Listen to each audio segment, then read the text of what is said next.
I want to talk about your co-stars, particularly the young actors who play Alice. I didn't realize this was twins. I thought it was one actor. Yeah. I mean, they're so good. They're so good. Davina and Rosie. And, you know, when you work with twins, I was like, they can't be good. Like, both of them can't be brilliant. Right. Like, there's always going to be one that's a little bit better. And then I was working with them. I was like, they're so good. Both of them, slightly different. Like, as, you know, the personalities of them, like, privately, they are different. But, like, in the acting, it was seamless. And it was a joy working with them. Does one of them play Alice 1 and one plays Alice 2, or they just trade off throughout? Because of the rules, they have to have, like, breaks quite often, frequently, and so we could shoot like half a scene with Rosie and then in the middle of a scene switch to Davina. So the other one would like be by the monitor and watching like every move and know exactly what to do, and she would come in and do it, and me and her would run it a couple of times, like just in a corner of the room, and then go in and shoot it.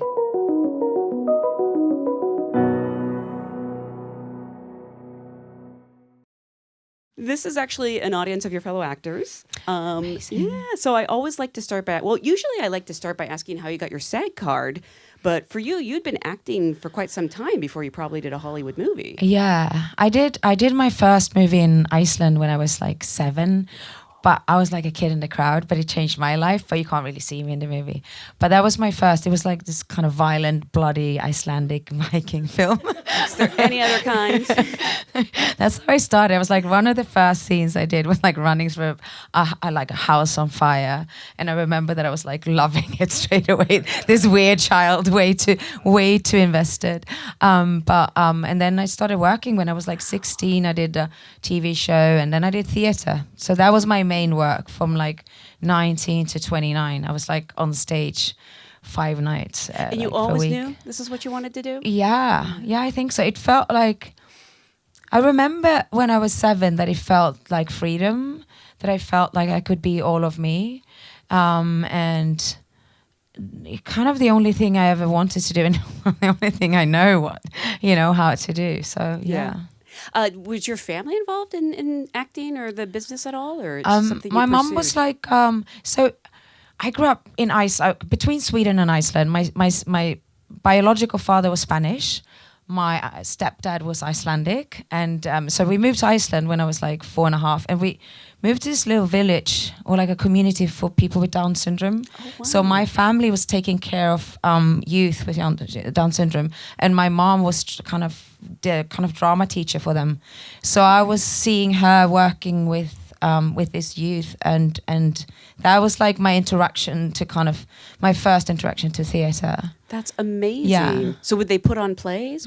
She did Romeo and Juliet with them, and it was a beautiful. I think I was like 5 or 6 when I saw it, and they are just so. Did you see Peanut Butter Falcon? Yes, beautiful, like amazing, and the actor is just like, oh my, I could completely fell in love with him, and it really so they are so pure, they just can't lie. So they were my teachers, sort of. That's how it started. That's amazing. Yeah. How did your family feel about you choosing this career path? Well, my family, I don't know if they actually said so much about it. I grew up on a farm, and like no books, like no education. I left when I was like 14 and kind of moved to Stockholm from this small farm in the south of Sweden, and just kind of been on my own and working my way. Yeah. That's amazing. I mean, what was the plan? Did you want to do theater? Did you think it would, I don't want to say just be a theater career, but did you always, hope to come to America to do series and movies? So again, back to the farm. I feel like it's always back to the farm. But my highlight, like once a month, I got to rent movies, and it was I kind of grew up watching Alien over and over and over, and True Romance, and Thelma and Louise, and like all these kind of American movies. So I do think I had this kind of very strong connection to American cinema from the age of 12, 13. So I kind of had this longing in my body, but if I would look back, I would never have kind of expected to be here today. You're an Alien fan? Yeah. How crazy. Massive. Obsessive. So how did you keep your cool during Prometheus? Or were you just geeking out at everything? I didn't really. There was moments I was sweating so much. I was like, I need a new jumpsuit. Yes. There was I've got 3. Oh, so. yeah, we have the love for jumpsuits. I saw her jumpsuit today. I was like, oh, I love a jumpsuit. So in Prometheus, I was wearing jumpsuits a lot because she's like, you know, on their spaceship. So we had a couple in my dressing room because I got those like moments like, can't believe Ridley Scott is giving me directions Oh right my now. God. Yeah. Well, now you're back in space, kind of, in Constellation. This show has received so much praise, but I can't imagine anything better than Stephen King when the first 2 episodes came out saying it was just about perfect. I don't know if you're on Twitter, if you saw that, if someone told you. Peter Harness, our amazing writer, sent me a screenshot, and I thought he was joking. I was like, "Yeah, funny," and then he was like, "No, it's really Stephen King," and I was like, "Wait, what?" So that was a big moment. Yeah. Oh my gosh, that's amazing. I don't know if you were a fan or not, but Of like course. I grew up. Oh yeah. my God, yeah. Yeah, and like he's given me probably more nightmares than anyone else. Definitely. So praise from him means everything. Yeah. Between him and Ridley Scott and like Hitchcock, that's like my 3. Yeah. So you mentioned Peter Harness. I know he's the creator of the show. I'm not too familiar with his work, but how did the project find its way to you? And were you looking to commit to a series, or is it just sort of whatever the role is? No, I was looking to have a break, to be just me and like be on a beach. I was like I just finished a big show, something else I was shooting, and I've been on set for like 7 months. I got back to London. I was like, finally, and then my team called and was like, we have this project that I think you're gonna love. And I was like, no, I'm not reading nothing.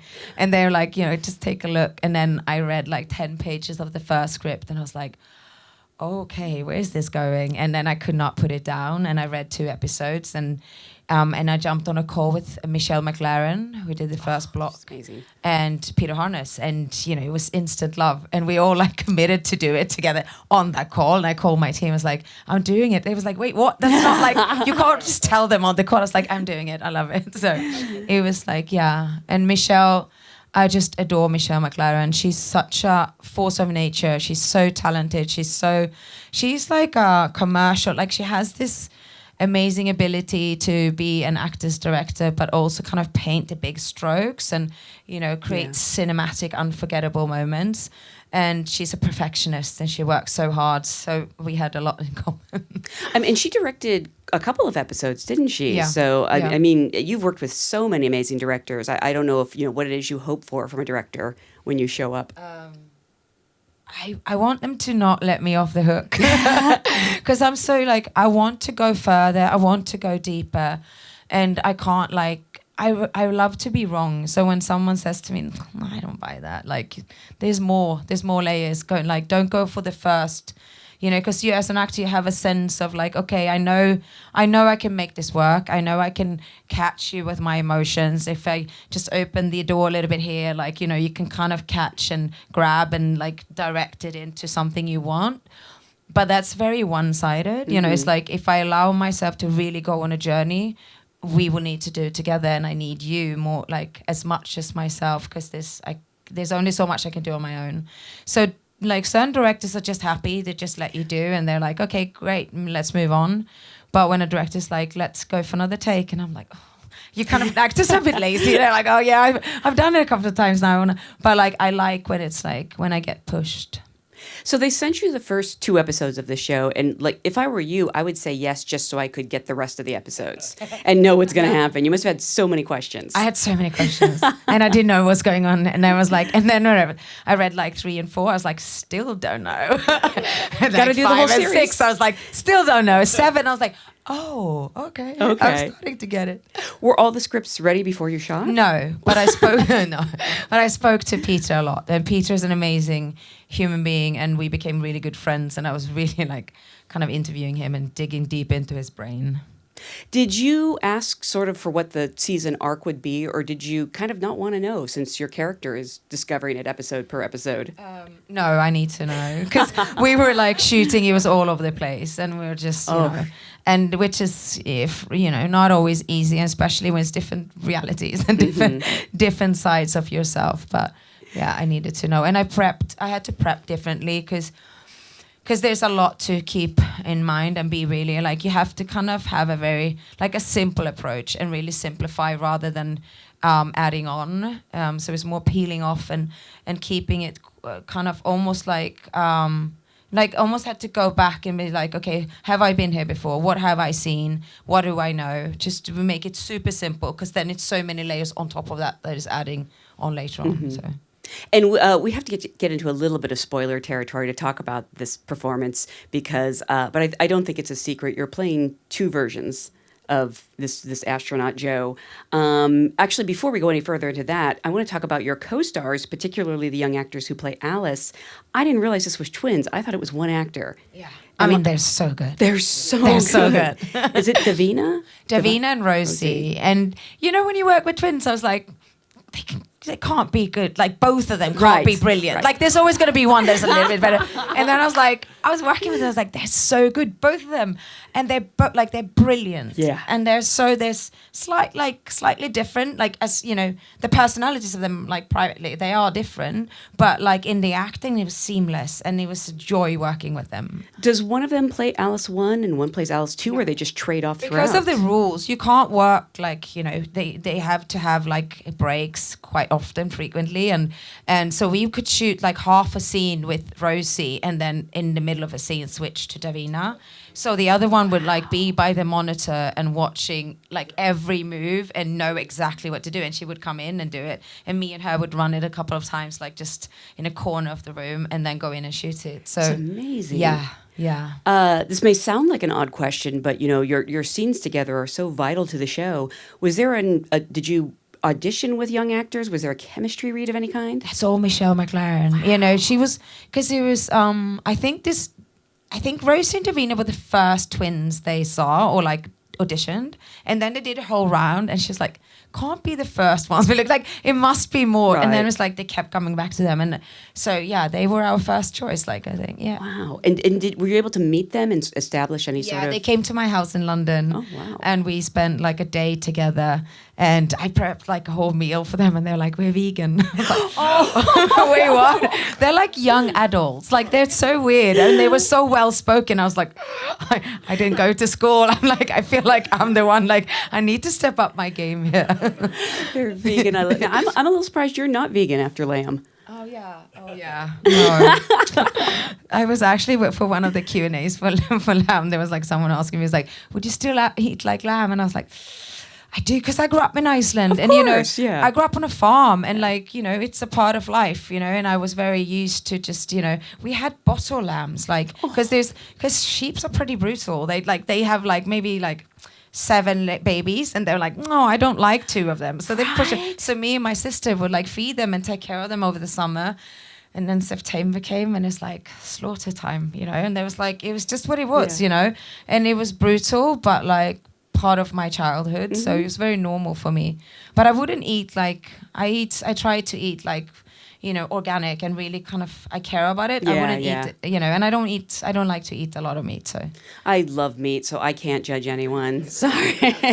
And I wear a lot of leather, so. Yeah, me too. It's interesting, though, because I'm so blown by the fact that they would trade off in scenes. And it's funny because there's this old saying, I don't know if it applies to UK actors, but they always say, like, never work with animals or children. But some of your best work has been with animals and children. Yeah, it's always animals. Oh, yeah. I did this movie called You Won't Be Alone. It's like a witch movie, right? It's like a Macedonian witch movie. I don't speak. I'm a naked witch, basically. I'm this like child witch caught in my body. So the first my first day on set, I arrive in this like village up in like nowhere in Serbia.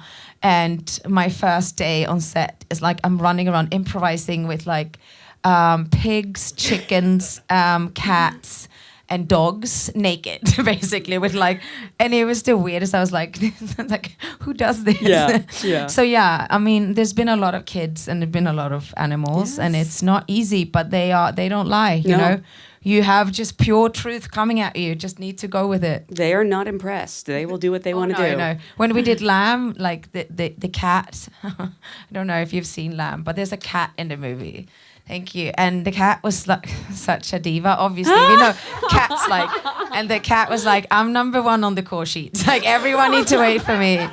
And like, we did this scene. I was supposed to be like sleeping in the bed, and they were like tossing like cat food up on the bed, so the cat would jump up. The camera was like kind of on me, and the cat was supposed to go up, and they were tossing like cat candy that the cat loves the candy, right? And they were tossing it, and I just like hit in my head, like pretending to be sleeping. Cat was like watching the candy. And then as soon as they said cat is not working, cat jumps up and ate all the candy. Oh. And we're like, okay, let's go again. Same thing happened. Like too smart. So yeah, outnumbered of cats. Tell me the puppies on the drop were better behaved because I'm team dog. So I'm team dog too. yeah. Sorry, cat people. I love cat. I love cats, but dogs are like, because dogs you can just communicate with, and cats are like, they're divas, Yes, you know? yes. They're like, but no, that puppy was, we had a couple of puppies. I wondered if it was more than one. Yeah. But that's one of my favorite movies. I had such a beautiful time working on that one. And it was James Gandolfini's last movie as well. So it was like, you know, it was a powerful, beautiful little chapter. And I love working with Tom and the puppy. Yeah. I was just thinking, speaking of some of your past roles, you did What Happened to Monday, where you played 7 twins. Yeah. So playing 2 in this is probably easy, right? Yeah. But also, you know, this one, like, I mean, so Joe A has been caught in Joe B's body. So Joe B's body goes back to Earth with Joe A's conscious or soul, right? And Joe B is caught in Joe A's body up there. So I'm not like Jonathan Banks were going way more between the two characters. For me, it was fairly simple. It's just I'm in the wrong body, in the wrong environment, in the wrong reality. Mm-hmm. So which doesn't sound simple, by the way. No, but like What Happened to Monday was insane. Like Yeah. it was like scenes when it was like all 7 of me in a room and I'm talking to tennis ball and marks and just like having the earpiece with my own pre-recorded dialogue for the other characters that I'm answering to, but there's no one there. So it was like quite trippy. Okay, so compared to that, it's Yeah. easy. How did you keep track? Because I'm assuming you're playing Joe A and Joe B probably sometimes on the same day. I don't know if you keep journals, if you kept separate biographies, because they are alike in many ways, but with some serious differences. I mean, Joe B was cheating on her husband. Yeah. She's planning to move to California. I don't know. I was like thinking about, was she planning to like leave her daughter behind? Was she going to bring her? Joe B's definitely like not as sympathetic and like as funny and nice and warm as Joe A. Joe A has humor. She's more easygoing. She's faithful. She's in love with her husband. She's like, I mean, I would rather hang out with Joe A. So, but you know, it's quite like, it's interesting because when I go into a project, I know that it will take over and I don't have much of a social life. I go in and I'm like closing the door to my life for you know, Constellation was like, I think 8 months shoot. So yeah. So I don't do anything else really. So my life is like, I go up 4 a.m, I go to the gym, I work out, I do ice baths, I massage my body, I prep the day, I work all day, come back home, prep next day, go to bed. So it's, you know, so I'm very well prepared and I don't really see anyone and I'm quite boring. So, you know. How do you take your work home with you though? How do you sort of help yourself mentally through those times? I do. Do you? I'm not great with it, but No. I'm also not an actor, so. I find it really hard. I've been trying to be better. Like when I was younger, I went way too far. You know, I couldn't, like, I could not separate sometimes myself from the characters. And now I'm definitely better. But I do take it home because I don't know how to really. Because it's like the character will move into my system and it's almost like I feel I'm like a vehicle, and as soon as I step onto a project, the character will be in the driver's seat, and I'm a passenger, and I'm just hoping that we won't crash and that she's gonna take me home safe. So it's, you know, I accept that that's the way it is, and I try to like just you know stay sane.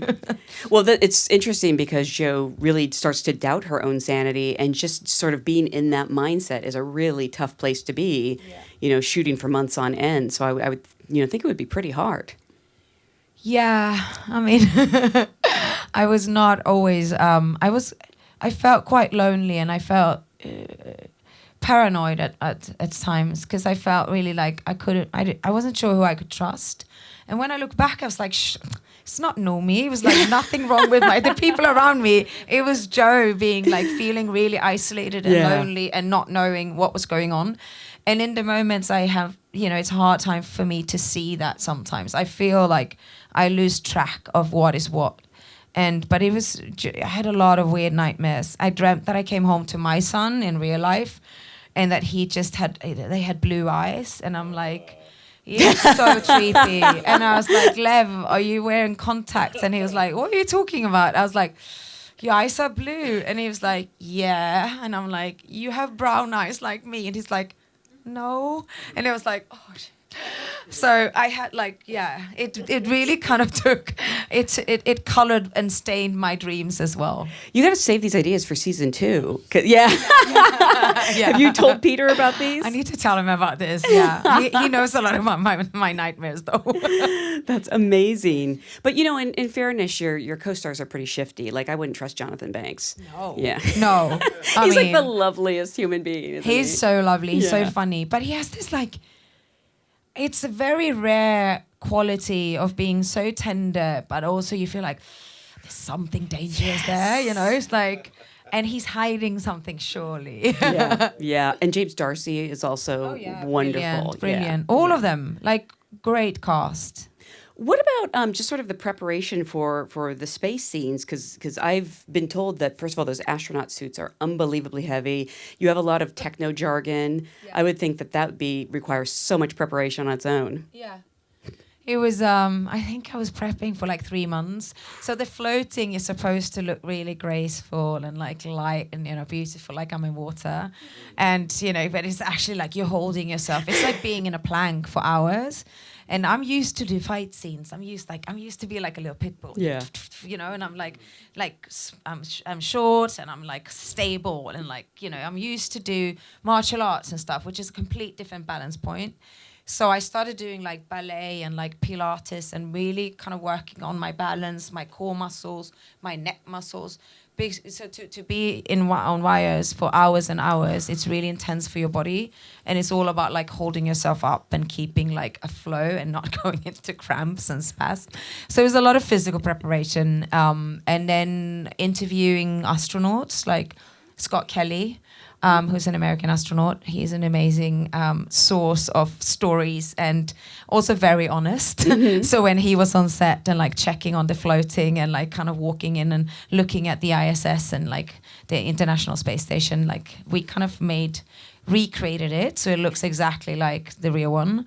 And it was our, we wanted to make it as authentic as possible. So I was terrified when he was on set. I was sure that he would come in and was like, what are you doing? I don't buy any of this. And I was sweating. But he approved. And he loves the show. So that's great. Yeah.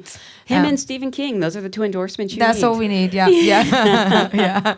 Had you done wire work before? Because it's a crazy learning curve, I've been told. Yeah, it's very, it doesn't look so hard, but it really is. Because it's also, you're a part of a big, it's everyone on set is a big body, and I'm just a leg or an arm. So I have to be completely in sync with the stunt team, with the camera team, and everyone needs to kind of move. It's like a dance. So it really you can't just go in and have, do your thing. Mm-hmm. So it's a lot of communication to learn they need to read my body language. I need to be perfect on my field, but then everyone else needs to be on know exactly what they're doing. And we had an amazing team. I'm so grateful. Yeah. And everyone in the end of the days when we shot the space scenes, everyone was so tired. It was empty, faces without anything left. They're just empty eyes. And I just my assistant would ask me things in the car. I was I have no more words. So it was very intense. But we were I was so grateful to everyone. Did they put kind of all the wire work days close together? Yeah. So how long were you up there for then? 2 months, approximately, yeah. For how many hours a day?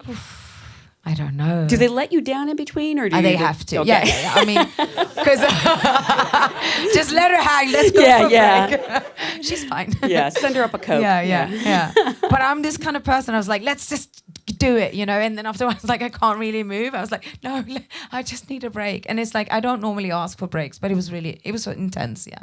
It looks so beautiful in the final product. I mean, I don't know if you knew it would look good or you were just hoping, because sometimes you make things and you're just shot hoping. it quite old school. It was not a lot of green screen. So I could actually go to the monitor and look at it and kind of get a sense of what it would look like. They just painted out wires, and a lot of times it was fairly close to what you see. I did hear that. It was a lot of practical effects throughout, which is shocking to me. Yeah, old school filmmaking. Wow, Yeah. how fun. Yeah, let's hear it for that. Who here, has anyone seen this for the first time, or have you all seen it? You've all seen it? Mostly. Okay, good then. Because I want to talk about the most challenging scene or moment, and that can be something physical, it can be something emotional. Yeah. Yeah. Wow. Yeah, there's a lot to choose I from. think, the scenes with the girls, like, I think it's in episode 7 when I'm talking to them and they are on both sides of the mirrors, and one is kind of translating what I'm saying to my real daughter. So Alice A is in the other reality and Alice B is with me and telling her what I'm saying.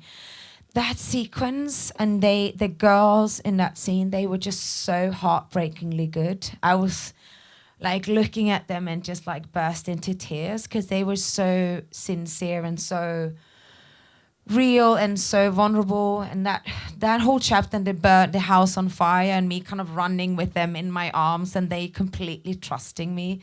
That little section is one of my favorite, but also one of the saddest and the most brutal. Imagine like seeing your child and knowing that your child is in a different reality. You can't get to her and you have to still accept it or try to, I don't know, be strong. That is my worst nightmare. So you work so well with the young actresses, and as someone who started at a young age, I'm curious if they ever asked you for advice about maintaining a career or just sort of navigating this crazy business. Yes, they did. But also they were just looking at me all the time. They felt like they were studying me and being like, so there's like one day halfway through the shoot, because I'm always like, okay, what are we waiting for? What do we need? I go and talk to the gaffers. I'm very like involved in the team. And I was like, do you need more time? They're like, shall we get ready? Because I kind of want to, we always like, we always need more time. Yes. So I'm trying to, I try to be on set and not just wait in my trailer. Try to be kind of involved and on the floor. And then one day, I think it was like 2 months into shooting or 3 months, Davina, I think it was, she was like, so what are we waiting for? Do you need more time? And I was like, that's like a mini me right there. She's like studying me and repeating my words. And I was like, So, they were like secretly studying how I did things, I think. I love that, like mother, like daughter. Do you have sort of I'm sure it changes with every project, but when you have to do these emotional scenes or, there's something, you see it on, it's coming up that day where you have to do that scene. Do you have a sort of a way to prepare for those moments? I don't know if you listen to music or...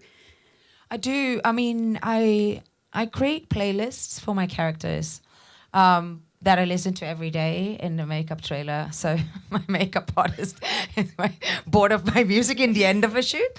But I use it to kind of set it's like a sound world that kind of creates almost like a protective, like a bubble around me. And it helps me to go into concentration. So that's definitely music. I work with scents, so perfume, to kind of get into the character. Funny enough, when I shot The Drop, straight after me and Tom Hardy did Child 44, and I had 2 different smells, but we went basically straight from Brooklyn to Prague.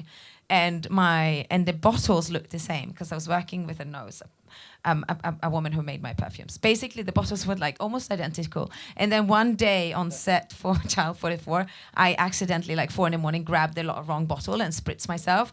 And I was like, it's Nadia. And I came to the makeup trailer and Tom was like, what are you doing to me? Like, this is wrong. And like, you're messing with my head. I was like, I'm so sorry. I need to go and shower. So we both like got completely thrown off track because of the smell, which really proved how important smell is and that it helps and it sets the character. So yeah, I was like, okay, yeah, it really works. So you can mess with someone. But when you played septuplets, did they each have a different scent?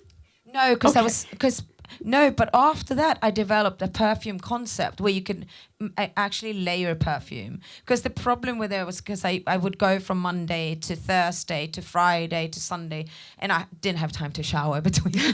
So I couldn't really. So yeah, but after that, I was like, okay, I need to kind of look into this so you can actually build on top. Because if you mix perfumes, it can get really weird. Yeah. So you have someone, do you like sort of sit down with them and help find a character scent? I've been doing that. Yeah, I've been working with a guy in Paris. Yeah. Wow. Yeah. How did you sort of stumble on that, or was it an idea someone had that they told you about? I always had a very my memories from my childhood. The farm. The farm. Back to the farm. Oh my god. Back to the farm. Yeah. My best friend was my horse. This is actually true. And I remember exactly how he smells, even to this day. His name was Eltur, which means fire in Icelandic. And when I was sad, I went out there and I smelled his, horses like around this area next to the nostrils. They're so soft and like they smell so good. So that was my safe space. So a lot of times when I was sad or scared or had anxiety, I would like close my eyes and just go to that place and remember his scent or his smell. So I always had very strong memories of the smells from situations or scents. So I kind of wanted to find that as a tool, and when I moved to London, I met a woman who was she'd been working with like Johnny Depp and different people on productions to create smells and scents for them, and not always like good, like it could be a scent of like kind of whiskey and sweat and stuff. Yeah. So it was not always like a nice smell, but yeah. So it started when I moved to London. Yeah. Wow. Did Joe A and Joe B have different scents? They had different versions of Hermes. Hermes have done like I wear normally men's perfumes because I like them too. yeah. The female ones are like sometimes too sweet for me. And now they do more and more unisex, so that's good for me. But so I actually had two different Hermes perfumes that you could mix. Oh wow. Yeah, so it didn't disturb too much. That probably helps too when you're, trying to keep track of this is Joe A, this is Joe B, what's going on. You're shooting completely out of order. To have those scents, it's probably just an extra thing that locks in. 100%. That's yeah. fascinating. I'm curious. Have you heard anything from Stephen King since the season finale? Because I have not texted with him. But I don't know actually. I need to check in with. Yeah. I need to ask Peter Harness.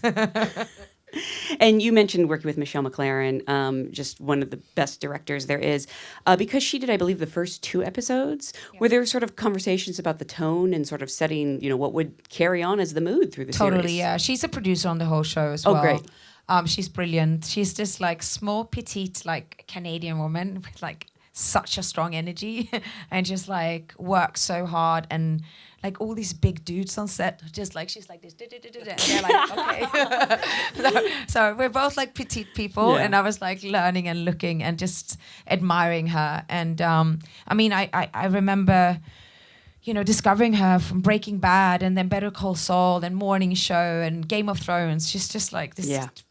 Yeah, not many like her in there. Right. Those shows that have nothing in common, too. No, yeah, yeah. I mean, except for Better Call Saul and Breaking Bad, obviously, but... Yeah. Talking about your most challenging scenes in this, I'm actually curious, what do you think has been your most challenging role overall? And maybe it's just like something that was bad, because that brings its own challenges with it. Yeah, I've done a couple of bad ones. You look back and it's like, oh, what was I thinking? Nobody sets out to make a bad movie. No, though, but right? like, I've been a single mom, and I like moments where you're just like, oh yeah, I have to make money. It's just me there, I'm kind of paying for a lot of people and come from no money. And so you've done choices sometimes when you look back and it's like, oh. But no, I think like The Girl with the Dragon Tattoo and Lamb and Constellation, that's like the 3 movies or projects, because this feels like a long movie, that really went deep and moved in and felt like there was no wall, there was no protection, I was kind of swimming between me and her in it was like a pond where we were mixed, and they were all intense emotionally and stayed with me. And you have done so many. Have you ever done a musical? Because I think you've done everything. So I was trying to think. Sing. That doesn't stop some people. I won't name names, but we all know. I've been asked a couple of times. It's funny Really? enough. Yeah, You don't want to do it? I've been asked to do I was asked to play Amy Winehouse years ago. I was asked to play Maria Callas. I was asked to play Chrissy Hind from Oh, that would Pretenders. be amazing. And I was like, kept telling people like, I don't sing. I still don't sing. I don't sing. She knows. She's nodding in agreement. Yeah, Yep. she Nope. knows. She really can't sing. Yeah. But what is it when people see you that you find they most want to talk Do I about look as like a change? singer? I don't know. I do. You have a rock star, Okay, like, thank yeah, you, don't you thanks. think? Like, Yeah. okay. The way you hold a mic, even. Yeah. I'm like over here like I was this. actually in a Rolling Stones video once. What? And then and they called me and I was like, yeah, but as long as I don't need to sing or hold an instrument, they were like, we promise. I came to Paris. We shot in Paris. And like shot for like 18 hours, crazy long shoot. I was like 10 different characters. And in the like 4 a.m. we shot, like it was a long day. The director came to me and was like, so tomorrow I'd like to have you up on stage with the band and you're gonna sing a bit. I was like, no, please no. And then next day I came and like Mick Jagger's there. He was like, you're gonna sing? And I was like, so basically I was up on stage with Mick Jagger singing his song and he was like next to me. I was like, please mute everything, like kill the sound. and holding like Keith Richards' guitar. And I was like, I can't believe this is happening to me. Do you karaoke at least? I do. Okay. I love. Yeah, and I love how terrible it sounds. I really don't care. So what is it people sort of most want to talk about? Because you've made so many different kinds of movies that have their own fandoms, but also a lot of really smart characters. Yeah. So I bet the people who speak to you are really smart. I mean, some.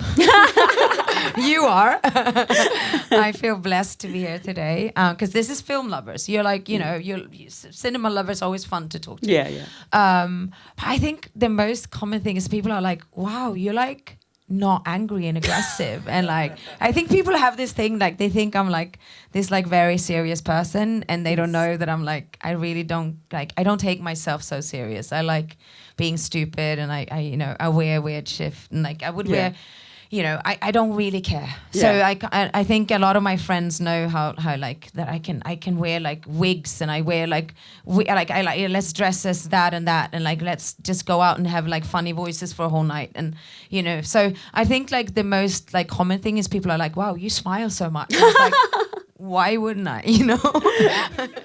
Have you? I'm trying to think if you. I mean, Sherlock Holmes. Because I don't think smile is very on fun. screen. Maybe that's why. Have you ever done like a just big out and out comedy? No, I've done like the closest to comedy I've done is The Trip. This like Norwegian film. It's sort of like Norwegian poop humor. It's like for Swedes thinks that Norwegians are really stupid. So we have this battle between the countries, and Norwegians think that Swedes are really stupid. So in the movie, my husband is Norwegian and I'm Swedish, and we're making fun of each other, and we think the other person is really stupid, and we're trying to kill each other. So that's like, it's like an action comedy. But I had so much fun. Yeah. So I was like, I think I want to go back into this. So yeah, I'd love to do a comedy. Yeah. Or you should get on Saturday Night Live and wear the wigs. Oh yeah. Yes. Oh yeah, the wigs. Yeah, I would love that. Well, again, I want to congratulate you on a fantastic series. I want to remind everyone all the episodes are currently on Apple TV Plus. Thank you so much for coming out, and thank you so much for being here. Thank you so much.